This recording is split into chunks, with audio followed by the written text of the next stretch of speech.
सोचिए, एक तरफ बच्चा जिद पर अड़ा है, आइसक्रीम चाहिए, कोल्ड ड्रिंक चाहिए, और दूसरी तरफ एक फोन कॉल जो सब कुछ पलट सकता है।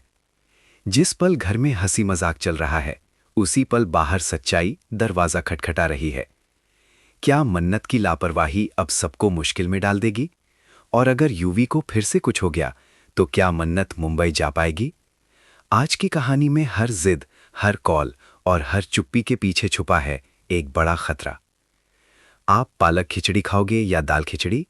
मन्नत ने प्यार से पूछा, लेकिन यूवी का चेहरा तुरंत उतर गया। वो मुंह बनाते हुए बोला, मुझे बुआ लोगों का खाना नहीं खाना, आई डोंट लाइक इट, मुझे पास्ता और कोल्ड ड्रिंक चाहिए। उसकी जिद सुनकर शिवी ने गहरी सांस ली और सख्त आवाज में बोली, यूवी, ये सब मैं तुम्हें नहीं मंगवा कर दूंगी। तुम्हें याद है ना डॉक्टर ने क्या कहा था? यूवी ने आंखें घुमाई, जैसे उसे किसी की बात से कोई फर्क ही ना पड़ता हो। मन्नत का दिल अंदर से कांप गया। वो जानती थी, अगर यूवी फिर बीमार पड़ा तो इस बार हालात संभालना मुश्किल हो जाएगा। उसने मन ही मन सोचा, मन तो कर रहा है 2 थप्पड़ लगाऊं, लेकिन ये बच्चा है।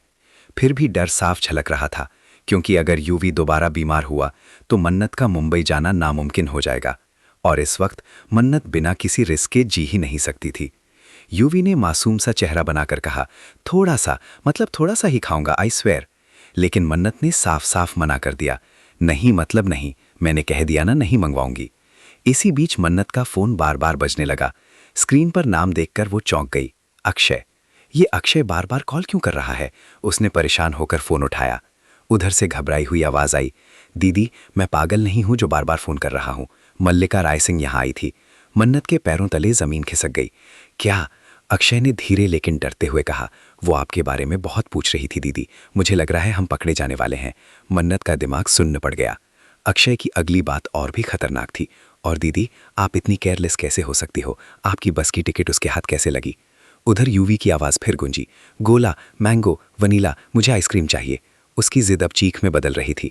मन्नत ने गुस्से और डर के बीच फ़ोन कान से हटाया और सख्ती से बोली, यूवी, बस नहीं मिलेगी आइसक्रीम, चुपचाप जाकर सो जाओ। लेकिन यूवी रोने लगा, मुझे चाहिए मतलब चाहिए।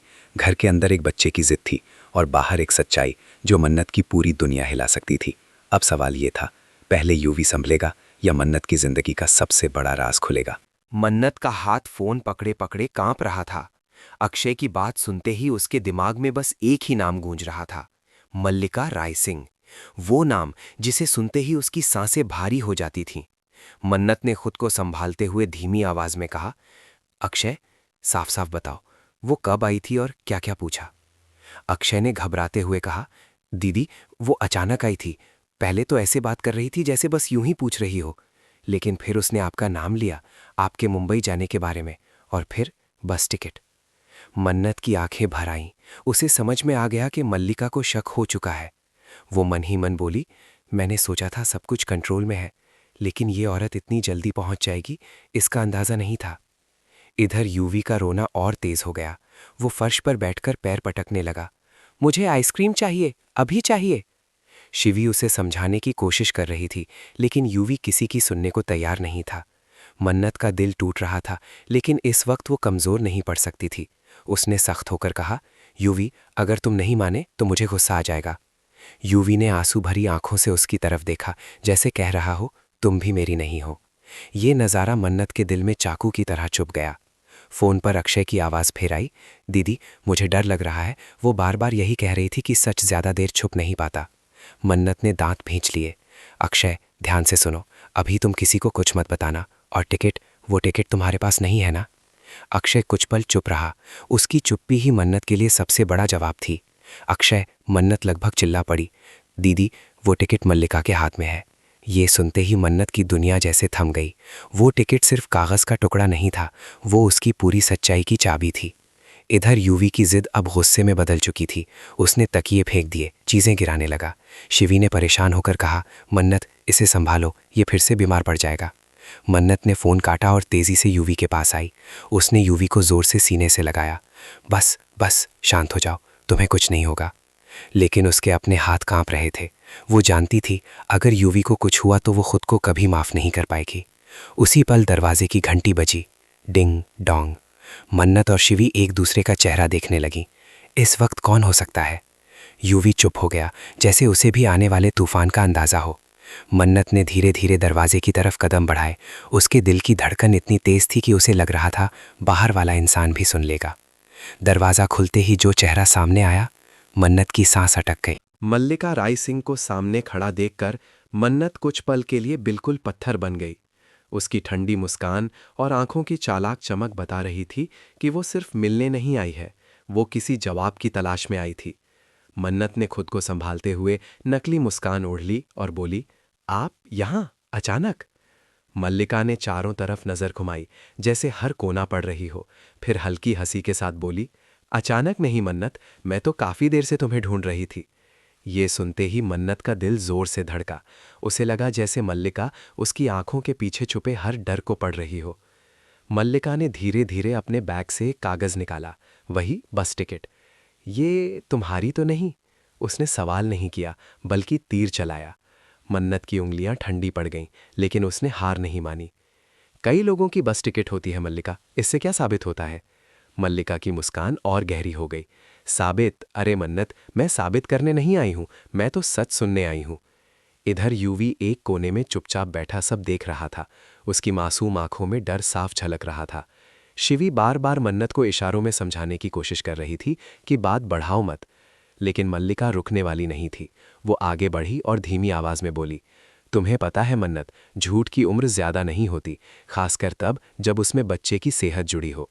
ये सुनते ही मन्नत का खून खौल उठा। यूवी को बीच में मत लाइए, मन्नत पहली बार जोर से बोली। मल्लिका ने भौहें उठाई। तो मानती हो कि यूवी की वजह से तुम ये सब कर रही हो? ये एक जाल था, मन्नत समझ गई, लेकिन देर हो चुकी थी। उसकी चुप्पी ही उसका सबसे बड़ा अपराध बन गई। मल्लिका ने मौका नहीं छोड़ा। मन्नत, डॉक्टर ने मना किया था ना, फिर भी तुम कहीं जाने की सोच रही हो? उसके शब्द धीरे थे, लेकिन असर जहर जैसा। यूवी अचानक रोने लगा। मुझे मम्मा चाहिए।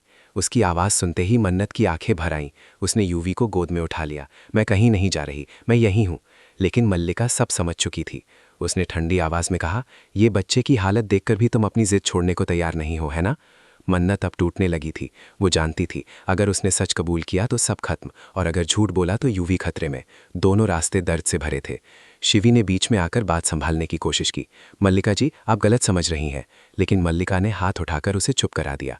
मन्नत, मल्लिका ने आखिरी दाव चलाया। या तो तुम खुद सच बताओ, या फिर मैं वो सच सबके सामने रख दूंगी। उसने बस टिकट मेज पर रख दी। वो टिकट अब धमकी बन चुका था। मन्नत की आंखों से आंसू गिरने लगे। उसने कांपती आवाज में कहा, आप क्या चाहती हैं? मल्लिका हल्के से मुस्कुराई। मैं चाहती हूं कि तुम मुंबई जाने का सपना छोड़ दो। कमरे में सन्नाटा छा गया। यूवी की सिसकियां, शिवी की घबराई सांसें और मन्नत का टूटता हुआ हौसला सब एक साथ टकरा रहे थे। अब सवाल सिर्फ टिकट का नहीं था, सवाल था मन्नत की मजबूरी का। मल्लिका के शब्द कमरे में गूंजते रह गए। मुंबई जाने का सपना छोड़ दो। ये सुनते ही मन्नत के कानों में जैसे सीटी बजने लगी। उसकी आंखों के सामने अंधेरा छा गया। वो सपना जिसके लिए उसने सब सहा था, हर दर्द, हर ताना, हर मजबूरी, वही सपना आज एक बच्चे की सिसकियों के सामने छोटा पड़ता जा रहा था। मन्नत ने यूवी को और कसकर सीने से लगाया। उसका छोटा सा शरीर अभी भी कांप रहा था। मन्नत का दिल चिल्ला रहा था, अगर मैं चली गई और इसे कुछ हो गया तो? और दूसरा सवाल और भी डरावना था, अगर मैं रुक गई तो क्या मैं खुद से कभी नजर मिला पाऊंगी? मल्लिका ने उसकी चुप्पी को उसकी कमजोरी समझ लिया। वो धीमी आवाज में जहर घोलते हुए बोली, तुम्हें पता है मन्नत, लोग तुम्हें स्वार्थी कहेंगे, कहेंगे कि तुमने अपने सपने के लिए एक बीमार बच्चे को दांव पर लगा दिया। ये शब्द मन्नत के दिल में खंजर बनकर उतर गए। शिवी से और चुप नहीं रहा गया। बस कीजिए, आप हद पार कर रही हैं। लेकिन मल्लिका की नजरें अब सिर्फ मन्नत पर थीं। यूवी ने कांपती आवाज में कहा, दीदी आप मत जाना। ये शब्द मन्नत को अंदर तक तोड़ गए। वो फूट फूट कर रो पड़ी। बरसों से जो आंसू उसने अपने अंदर दबा रखे थे, आज सब बाहर आ गए। मैं भी इंसान हूं, मन्नत से सकते हुए बोली, मेरे भी सपने हैं, क्या मुझे खुश होने का हक नहीं? कमरे में सन्नाटा था, लेकिन यह सन्नाटा बहुत शोर मचा रहा था। मल्लिका कुछ पल के लिए चुप हो गई। शायद उसे भी अंदाजा हो गया था कि वो किस आग से खेल रही है। लेकिन फिर उसने आखिरी चोट की, सपने बाद में देख लेना मन्नत, पहले ये तय कर लो अगर यूवी को कुछ हो गया तो तुम जिंदगी भर खुद को माफ कर पाओगी? ये सवाल मन्नत के लिए जवाब नहीं, सजा था। मन्नत घुटनों के बल जमीन पर बैठ गई। उसने आंखें बंद की। उसने अपने संघर्ष याद आए, अपमान, अकेलापन, ताने, उम्मीदें, और फिर यूवी का मासूम चेहरा। धीरे धीरे उसने सिर हिलाया। मैं मुंबई नहीं जाऊंगी। ये शब्द कहते ही उसका दिल जैसे टूटकर बिखर गया। शिवी हैरान रह गई। मन्नत? लेकिन मन्नत ने हाथ उठाकर उसे रोक दिया। बस अभी कुछ मत कहो। मल्लिका ने राहत की सांस ली। अच्छा फैसला है। वो मुड़ी और दरवाजे की तरफ बढ़ गई, लेकिन जाते जाते रुक गई। एक बात याद रखना, मैंने तुम्हें मजबूर नहीं किया, ये तुम्हारा अपना फैसला था। दरवाज़ा बंद हुआ। घर में शांति थी, लेकिन ये शांति सुकून की नहीं, हार की थी। यूवी मन्नत की गोद में सो चुका था। मन्नत उसके बाल सहलाते हुए फुसफुसाई, मैंने तुम्हें बचा लिया, लेकिन खुद को खो दिया। उसकी आंखों से आंसू गिरते रहे, पर उसी आंसू के साथ उसकी आंखों में एक नई चमक भी थी, एक चुप खतरनाक कसम। मन्नत देर तक यूवी को सीने से लगाए बैठी रही। घर में घड़ी की टिक टिक साफ सुनाई दे रही थी, जैसे हर सेकंड उसे याद दिला रही हो कि उसने क्या खो दिया है। यूवी की सांसें अब सामान्य थीं, उसका बुखार भी कुछ कम लग रहा था, लेकिन मन्नत का मन शांत नहीं था। उसने धीरे से यूवी को बिस्तर पर लिटाया और कमरे से बाहर आ गई। जैसे ही उसने दरवाज़ा बंद किया, उसके चेहरे की मासूमियत गायब हो गई। अब वहां एक थकी हुई लेकिन बेहद सतर्क मन्नत खड़ी थी। उसी वक्त उसका फोन फिर बजा। इस बार नाम था विक्रांत। मन्नत कुछ पल तक स्क्रीन को देखती रही, फिर कॉल उठा लिया। उधर से विक्रांत की आवाज आई, मन्नत, मुझे सब पता चल गया है। ये सुनते ही मन्नत के हाथ सुन पड़ गए। क्या मतलब? विक्रांत ने गहरी सांस ली। मल्लिका ने जो किया वो मुझे पसंद नहीं आया, और जो टिकट उसके पास है उसकी एक कॉपी मेरे पास भी है। मन्नत की आंखें फैल गईं। कॉपी? हाँ, विक्रांत ने कहा, क्योंकि वो टिकट तुमने नहीं, किसी और ने बुक की थी। ये सुनते ही मन्नत के दिमाग में बिजली सी कौंध गई। कौन? विक्रांत कुछ पल चुप रहा, फिर बोला, यूवी की मां। मन्नत की सांस रुक गई। वो सच जिससे वो भाग रही थी आज उसके सामने खड़ा था। विक्रांत ने आगे कहा, मन्नत, तुम अकेली नहीं हो। यूवी को लेकर जो भी फैसला होगा वो हम सब मिलकर लेंगे। और मल्लिका, वो समझती है कि उसने तुम्हें रोक लिया है, लेकिन असली खेल अभी शुरू हुआ है। उसी समय दरवाजे पर फिर से दस्तक हुई। मन्नत चौंक गई। इतनी रात में कौन?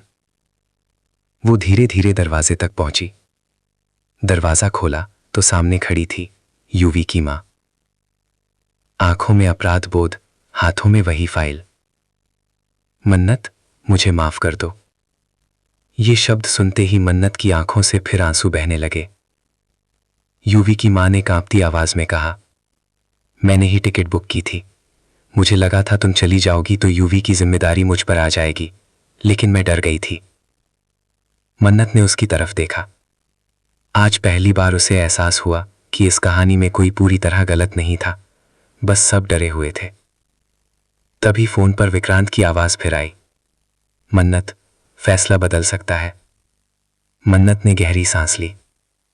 उसने आंसू पोंछे और कहा, नहीं, फैसला नहीं बदलेगा। सब चौंक गए। मैं मुंबई जाऊंगी, लेकिन यूवी को सुरक्षित छोड़कर। उसकी आवाज में अब डर नहीं, भरोसा था। कैमरा यूवी के शांत चेहरे पर जाता है। मन्नत उसके माथे पर हाथ रखती है। ये कहानी यहीं खत्म नहीं हुई, ये तो बस शुरुआत है।